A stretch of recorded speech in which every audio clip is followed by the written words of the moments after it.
Assalamualaikum warahmatullahi wabarakatuh. Saya Sukmayatul Fitria akan mempresentasikan tentang Pancasila sila ketiga butir 3.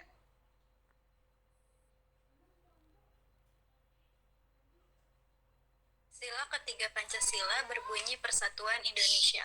Sila tersebut dilambangkan dengan pohon beringin. Pohon beringin dipilih menjadi simbol atau lambang sila ketiga Pancasila karena mewakili keberagaman yang ada di Indonesia. Pohon beringin menjadi tempat bagi banyak orang untuk berteduh. Hal ini menggambarkan keragaman suku bangsa di Indonesia. Walau beragam, masyarakat di Indonesia tetap menjunjung tinggi rasa persatuan dan kesatuan. Butir ketiga Pancasila sila ketiga yaitu mengembangkan rasa cinta kepada tanah air dan bangsa. 10 contoh pengamalan Pancasila sila ketiga butir 3. Yang pertama, bangga dengan produk dalam negeri dan membelinya. Kedua, menggunakan bahasa Indonesia yang baik dan benar. Ketiga, melestarikan budaya bangsa. Keempat, mengikuti segala kegiatan saat memperingati Hari Kemerdekaan Indonesia. Kelima, melestarikan kebudayaan Indonesia. Keenam, menggunakan hak pilih dalam pemilihan umum atau pemilu. Ketujuh, menjunjung tinggi hukum dan pemerintahan. Kedelapan, menuntut ilmu dan belajar bersungguh-sungguh. Kesembilan, mengharumkan nama bangsa Indonesia dengan prestasi. Kesepuluh, hidup rukun dan gotong royong. Yang pertama itu ada bangga dengan produk dalam negeri dan membelinya. Kita harus mencintai produk dalam negeri karena sikap ini memiliki sejumlah dampak positif, yaitu yang pertama membantu perekonomian suatu negara, kedua membantu mengembangkan kelompok usaha lokal, dan yang ketiga membuka lapangan pekerjaan untuk menghasilkan banyak produk lokal. Kedua, menggunakan bahasa Indonesia yang baik dan benar. Karena yang pertama merupakan bahasa persatuan dan kesatuan bagi bangsa Indonesia, yang kedua untuk memperkenalkan bahasa Indonesia ke negara lain, dan yang ketiga untuk sebagai upaya menjaga dan melestarikan bahasa Indonesia agar tidak tergeser oleh bangsa lain. Selanjutnya yang ketiga, melestarikan budaya bangsa. Cara yang dapat dilakukan dalam melestarikan budaya bangsa yaitu pertama, mempelajari kebudayaan dan kesenian daerah. Yang kedua, selalu memperdalam apa saja hal yang harus dipelajari dalam budaya kita sendiri. Yang ketiga, ikut serta dalam acara kebudayaan. Dan yang terakhir, mengajarkan budaya bangsa pada orang lain. Yang keempat, mengikuti segala kegiatan saat memperingati Hari Kemerdekaan Indonesia. Yang pertama, mengikuti keseruan Lomba Perayaan 17 Agustus. Yang kedua, mengikuti pawai obor keliling kampung.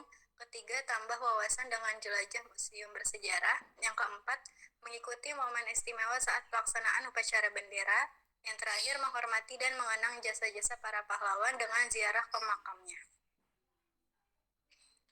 5. Melestarikan kebudayaan Indonesia. Yang pertama, memahami budaya sendiri. Yang kedua, mengenalkan budaya pada orang lain. Dan yang ketiga, tidak terpengaruh budaya asing. 6. Menggunakan hak pilih dalam pemilihan umum atau pemilu. Setiap warga negara memiliki hak yang sama dalam pengambilan keputusan. Dengan ikut memilih berarti sudah turut berpartisipasi dalam berdemokrasi. Salah satu bukti warga negara yang baik ialah ikut bertanggung jawab atau wajib dan berhak untuk andil dalam menciptakan kesejahteraan hidup bermasyarakat. Pemilihan umum atau pemilu merupakan sarana kedaulatan rakyat. Yang ketujuh, menjunjung tinggi hukum dan pemerintahan. Kita harus menjunjung tinggi hukum dan pemerintahan karena Indonesia merupakan negara hukum yang berarti hukum merupakan aturan yang mengatur hidup manusia untuk menjaga keadilan. Dan hukum tidak pandang bulu, yang dimaksud adalah hukum harus ditaati seluruh masyarakat agar keadilan dapat terwujud. Keadilan yang bisa dijadikan renungan untuk menciptakan keharmonisan dan mencegah perpecahan. 8. Menuntut ilmu dan belajar dengan sungguh-sungguh. Menuntut ilmu dan belajar bersungguh-sungguh termasuk mencerminkan cinta tanah air. Maka dari itu, sebagai seorang pelajar harus menuntut ilmu dengan bersungguh-sungguh dan giat belajar, agar menjadi orang yang berprestasi yang bisa mewakilkan lomba internasional, menjadikan kebanggaan Indonesia, dan mengharumkan nama bangsa Indonesia. 9. Mengharumkan nama bangsa Indonesia dengan prestasi.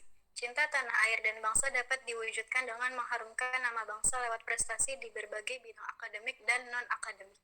Sikap positif terhadap patriotisme, semangat kebangsaan, dan wujud nasionalisme. Yang terakhir, hidup rukun dan gotong royong. Manfaat dari hidup rukun dan gotong royong yaitu: pertama, menciptakan perilaku yang saling tolong-menolong dalam menyelesaikan suatu masalah. Kedua, menciptakan kehidupan yang harmonis di antara tiap-tiap individu dan masyarakat. Yang ketiga, memperluas pergaulan antara satu sama lain. Dan yang terakhir, terciptanya kedamaian karena setiap individu akan dapat saling menghargai dan menghormati setiap individu yang berbeda. Baik, sekian presentasi dari saya, kurang lebihnya mohon maaf. Wassalamualaikum warahmatullahi wabarakatuh.